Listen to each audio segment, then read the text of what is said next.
नमस्कार दोस्तों। लोक सेवा केंद्र छत्तीसगढ़ के इस यूट्यूब चैनल पर मैं गोविंद वर्मा आप सभी का तहे दिल से स्वागत करता हूं। इस वीडियो के माध्यम से मैं आपको बताने वाला हूं कि राजस्व विभाग के अंतर्गत आने वाले विभिन्न प्रकार के प्रमाण पत्र जैसे आय प्रमाण पत्र, जाति प्रमाण पत्र और निवास प्रमाण पत्र, इन सभी प्रमाण पत्रों को बनवाने के लिए आपको किन किन दस्तावेजों की आवश्यकता होती है, क्या क्या क्राइटेरिया होते हैं इन सर्टिफिकेट्स को अवेल करने के लिए। तो इस वीडियो में लास्ट तक बने रहिएगा ताकि आवश्यक जानकारी आप तक पहुंचाया जा सके। अगर वीडियो आपको अच्छा लगे तो हमारे चैनल को सब्सक्राइब कर बेल नोटिफिकेशन जरूर ऑन कर ले ताकि इसी प्रकार के इन्फॉर्मेशन मैं आप तक पहुंचाते रहूं। तो चलिए स्टार्ट कर लेते हैं। पहले हम बात करते हैं जाति प्रमाण पत्र, जहां पर अनुसूचित जाति और अनुसूचित जनजाति के लिए जो आवश्यक दस्तावेज हैं उनके बारे में हम चर्चा करेंगे। तो सबसे पहले आपको जो जाति प्रमाण पत्र होता है उसका फॉर्म ले लेना है, जिसमें शपथ पत्र होगा जिस पर आवेदक का फ़ोटो होगा। जाति प्रमाण पत्र जो सरपंच जारी करता है और पटवारी जारी करता है। यदि आप ग्राम पंचायत स्तर पर हैं तो सरपंच के द्वारा हस्ताक्षरित प्रमाण पत्र लाना होगा और पटवारी द्वारा। यदि आप नगर पंचायत या नगर निगम में हैं तो अध्यक्ष के हस्ताक्षर की आवश्यकता होती है। इसमें आवेदक और हितग्राही दोनों का ही आधार कार्ड की आवश्यकता होती है। जिस बच्चे के लिए आपको जाति प्रमाण पत्र बनवाना है आपको उसका 5वीं 8वीं का मूल दस्तावेज आपको संलग्न करना होता है। पटवारी प्रतिवेदन, जिसमें पटवारी द्वारा हस्ताक्षरित एक प्रतिवेदन होता है। वंशावली, जिसमें आपके सभी पीढ़ियों के नाम होते हैं। अब अनुसूचित जाति अनुसूचित जनजाति का प्रमाण पत्र लेने के लिए आपको यह सिद्ध करना होगा कि 1950 या उसके पूर्व भी आप अनुसूचित जाति या अनुसूचित जनजाति के अंतर्गत आते थे। इस संबंध में आप विभिन्न प्रकार के दस्तावेज प्रस्तुत कर सकते हैं, जैसे कि भूमि से संबंधित रिकॉर्ड। इसके लिए आप अपना मिसल प्रस्तुत कर सकते हैं यदि हो तो, जो कि 1950 के पूर्व का होता है। अगर नहीं है तो आप ऋण पुस्तिका या किसान किताब जो 1950 या उसके पूर्व का हो वो संलग्न कर सकते हैं। यदि आपके पास दाखिल खारिज है आपके पिताजी या आपके दादाजी का जो 1950 या उसके पूर्व का हो, जिसमें आपकी जाति का उल्लेख हो, वो आप संलग्न कर सकते हैं।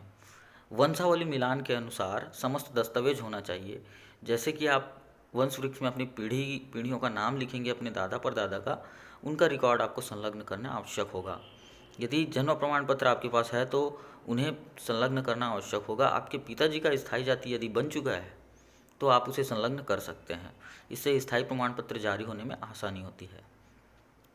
अगर आपके पास 1950 या उसके पूर्व का दस्तावेज नहीं उपलब्ध है तो आप इस संबंध में ग्राम पंचायत का प्रस्ताव करा सकते हैं, जिसमें पंच सरपंच मिल के यह सिद्ध करते हैं कि आप 1950 या उसके पूर्व भी अनुसूचित जाति या जनजाति में आते थे।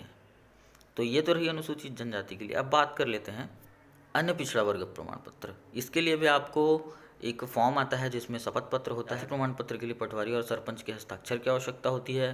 5वीं 8वीं की आपको अंक सूची संलग्न करनी होगी। पटवारी प्रतिवेदन, वंश वृक्ष के अनुसार आपको दस्तावेज संलग्न करने होंगे। और अन्य पिछड़ा वर्ग प्रमाण पत्र प्राप्त करने के लिए आपको 1984 या उसके पूर्व अन्य पिछड़ा वर्ग होने का जो दस्तावेज है वह सिद्ध करना होगा, प्रस्तुत करना होगा। और वंशावली के अनुसार समस्त दस्तावेज आपको प्रस्तुत करने होंगे। अन्य पिछड़ा वर्ग प्रमाण पत्र लेने के लिए आपको तहसीलदार द्वारा जारी आय प्रमाण पत्र लगाना आवश्यक हो जाता है। जन्म प्रमाण पत्र आपको लगाना है। दस्तावेज नहीं मिलने की स्थिति में आपको इसमें भी ग्राम सभा प्रस्ताव किया जा सकता है। अब बात कर लेते हैं आय प्रमाण पत्र बनवाने के लिए आपको क्या क्या लगेगा। इसके लिए एक शपथ पत्र लगेगा जिसमें आवेदक का फ़ोटो और नोटरी होना आवश्यक है। आधार कार्ड लगता है। पटवारी द्वारा जारी आय प्रमाण पत्र लगेगा। 5वीं 8वीं की अंक सूची यहाँ पर लगेगी और आय से संबंधित किसी प्रकार का दस्तावेज आपको प्रस्तुत करना होता है। बात करें निवास प्रमाण पत्र की तो इसमें शपथ पत्र के साथ एक फ़ोटो साथ ही नोटरी कराना आवश्यक होता है। आवेदक का आधार कार्ड लगाना होता है।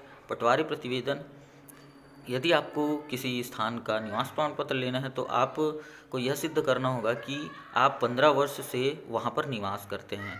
इस संबंध में आप दाखिल खारिज प्रस्तुत कर सकते हैं। यदि विवाहित हैं तो आपको विवाह प्रमाण पत्र लगाना अनिवार्य होता है। तो यह आवश्यक दस्तावेज जिन्हें आप प्रस्तुत करके अपने विभिन्न प्रकार के प्रमाण पत्रों को ले सकते हैं। और ज़्यादा जानकारी के लिए हमसे आप संपर्क कर सकते हैं। वीडियो को पूरा देखने के लिए आपका बहुत बहुत धन्यवाद।